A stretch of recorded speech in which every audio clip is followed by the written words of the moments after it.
J'appelle maintenant François Veillerette, directeur et porte-parole de l'ONG Génération Future, une ONG qui travaille sur la santé des agriculteurs, des consommateurs et qui fait une veille sur l'impact des pesticides sur notre santé. Merci à lui pour son travail. Notre association Génération Future, comme son nom l'indique, est là pour défendre les devenirs de l'humanité, ces générations futures dont on veut préserver la santé, la capacité de se reproduire et vivre dans un environnement sain. Mais quand on a cette lutte-là en tête, évidemment, on s'intéresse aussi à l'ensemble de la biodiversité. On ne peut pas lutter pour défendre la santé de l'homme et les générations à venir si on ne considère pas que cet homme va vivre dans un environnement et que la biodiversité à laquelle il appartient vaut autant que lui le coût d'être défendu. Et donc, dans le cadre de la défense de cette biodiversité, la défense de l'abeille et des pollinisateurs sont absolument emblématiques. L'abeille est un excellent emblème, et bon, cette décoration le rend visible, symbolique, mais de pourquoi on doit défendre cette biodiversité. Déjà en tant que telle, parce que le vivant a une valeur.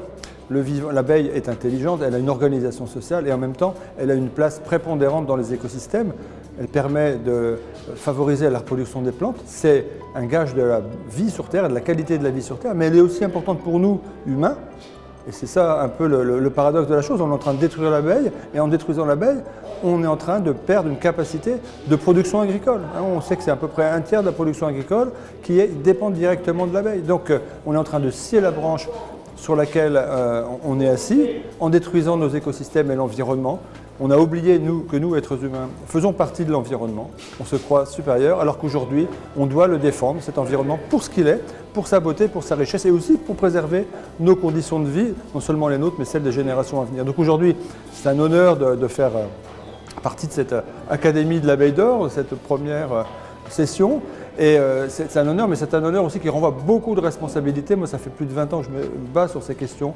La pollution par les pesticides, la pollution par les produits chimiques, la défense de la santé environnementale, la défense de la biodiversité. Ça nous renvoie encore, et ça me renvoie personnellement, ainsi qu'à mon équipe, une responsabilité pour continuer au moins pendant 20 ans encore, à continuer à bagarrer sur ces thématiques-là et aller vers d'autres victoires comme on a pu en avoir sur les abeilles récemment.